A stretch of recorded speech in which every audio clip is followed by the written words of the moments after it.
Guys, मैं राजस्थान के एक छोटे से शहर सूरतगढ़ से हूँ। आप में से बहुत सारे लोगों ने शायद उस सिटी का नाम भी नहीं सुना होगा। पापा शॉपकीपर हैं, मम्मा हाउस वाइफ है। बचपन से ही नॉर्मल छोटे छोटे से सपने देखे थे। मुझे आज भी याद है कि जब मैं स्कूल से आके अपने पापा के लिए टिफिन लेके जाया करता था, तो जब मैं शॉप पे पहुंचता था और पापा को काउंटर के उस तरफ बैठा हुआ पाता था, तो मुझे लगता था कि ये साम्राज्य मुझे कब मिलेगा। मतलब मेरे लिए वही एक माहेशमती का साम्राज्य था और इतना ही बड़ा सपना देखा था।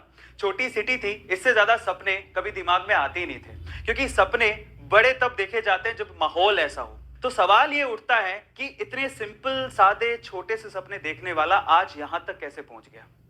दो दो यूट्यूब के चैनल, जिसमें से एक यूट्यूब चैनल 2 मिलियन, दूसरा यूट्यूब चैनल 4 मिलियन। पर सवाल ये उठता है कि वो लड़का जो इतने सादे सिंपल ख्वाब देखता था, जो सोचता था कि पापा के शो पे बैठने को मिल जाए, वो यहां तक कैसे पहुंच गया। ऐसा कोई सोशल मीडिया प्लेटफॉर्म नहीं है जहां पर A2 मोटिवेशन या फिर अरविंद अरोड़ा के वीडियोस पहुंचे ना हो। आज मैं आपको बताने वाला हूं मेरी स्टोरी में कि मैं यहां तक कैसे पहुंचा। आप जानना चाहते हैं?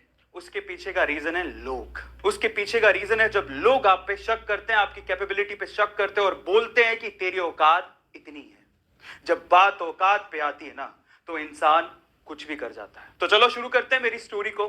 मेरी जिंदगी में पहली बार उंगली की मेरे मामा ने सॉरी मामा, आपका नाम ले रहा हूं, मैं बहुत प्यार करता हूं आपसे। बट द थिंग इज, ये स्टोरी कैसे शुरू होती है मैं आपको बताता हूं। तो फादर ने शुरू से ही मुझे शॉप पे लगाया। शॉप पे मैं साफ सफाई किया करता था, वहां पर छोटे मोटे काम किया करता था।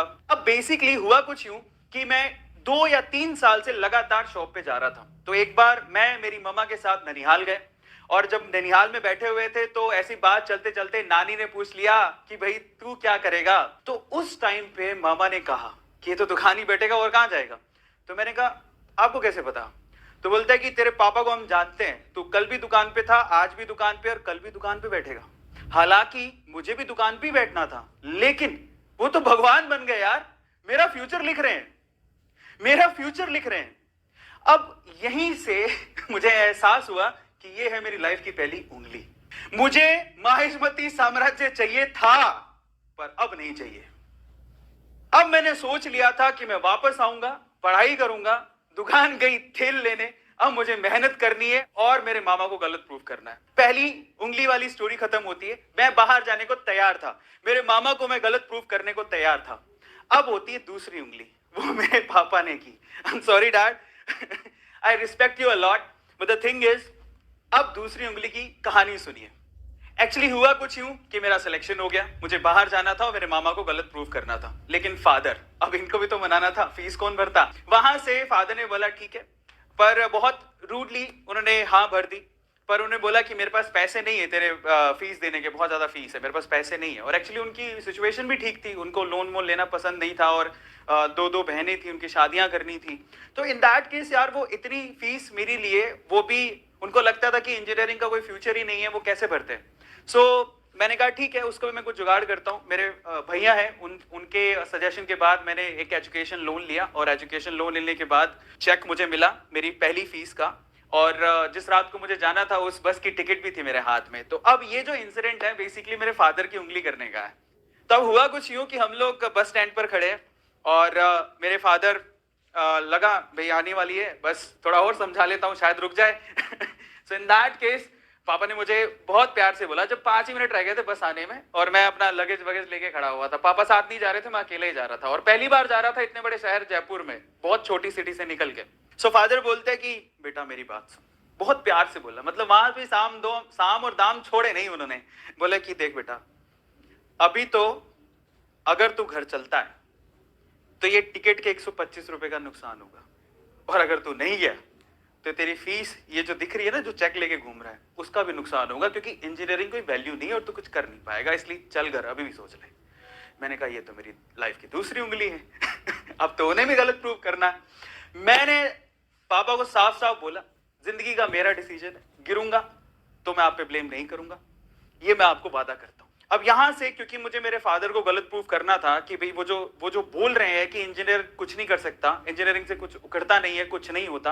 अब यहाँ से मुझे आगे आने वाली जिंदगी जीनी थी। मैंने पहले साल बहुत मेहनत की, हिंदी मीडियम से पढ़ा हुआ था, लेकिन आपको पता है इंजीनियरिंग की सारी जो किताबें होती है वो इंग्लिश में होती हैं। सो एग्जाम्स दिए, बहुत मेहनत की, और पहले साल में 74-75% से मैंने अपना फर्स्ट ईयर कंप्लीट किया। लेकिन सेकंड ईयर तक आते आते भाई को हवा लग गई। अब भाई को हवा लग गई, भाई है ना अफरा तफरी कर रहा है, बाइक ले ली थी, इधर उधर घूम रहा है, कॉलेजेस में ध्यान नहीं है, पढ़ाई में ध्यान नहीं है। अब ये भी भूल गया था उस टाइम पे कि भाई मैंने एजुकेशन लोन लिया हुआ है।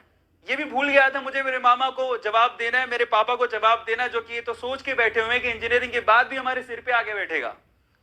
अब यहां से एक बहुत ही इंपॉर्टेंट इंसिडेंट हुआ मेरी लाइफ में, और वो ऐसा था जिसने शायद मेरे माइंड को ही बदल दिया था।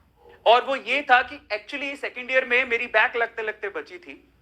इन दैट केस मैं शाम में खाना खाने जाता था, तो वहां पर मालवीय नगर, जिसको पता हो जयपुर में उनको पता है, सो वहां पर बैठ के मैं खाना खा रहा था। तो वहां पर रात को 9 बजे सन्नाटा ही था। आपको पता है रात को 9 बजे सर्दियों में कौन बाहर निकलता, बैठा हुआ था, तो कुछ और देखने लायक था नहीं। मैंने अपना खाने का ऑर्डर कर दिया, तो सामने एक फैमिली बैठी हुई थी, और फैमिली में एक बूढ़ी माँ थी, और उसका हस्बैंड था, और उनका एक बेटा था।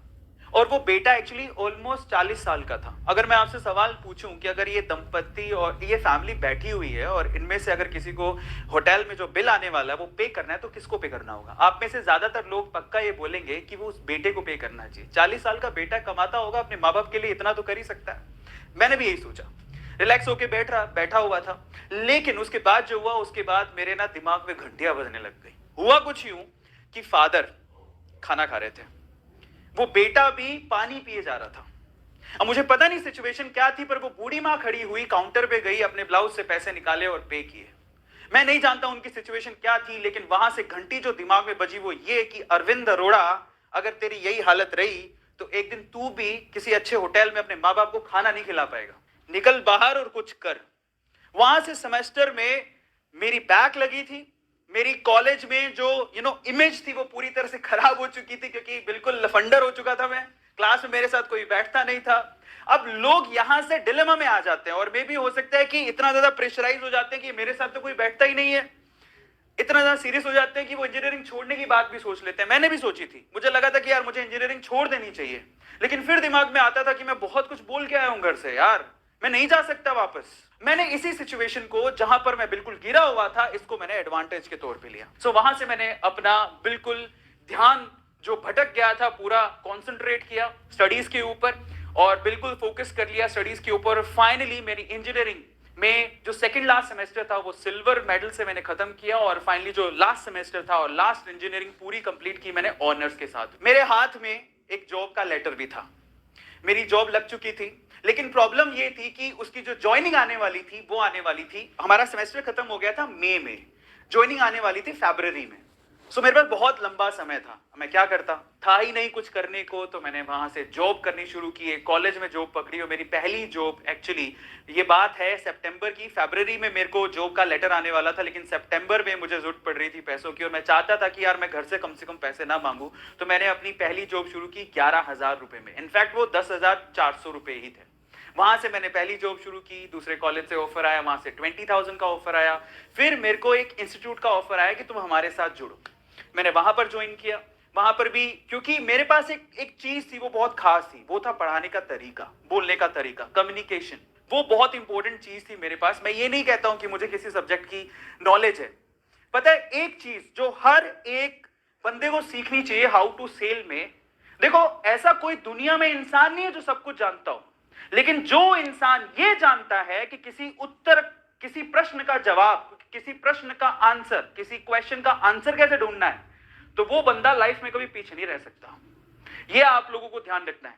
परफेक्ट कोई भी नहीं होता है लाइफ में, परफेक्ट कोई भी नहीं होता, लेकिन अगर आप ये जानते हो कि किसी क्वेश्चन का आंसर कैसे ढूंढना है, तो आप लाइफ में कभी पीछे नहीं रहोगे। और कुछ ऐसा ही मेरे साथ था।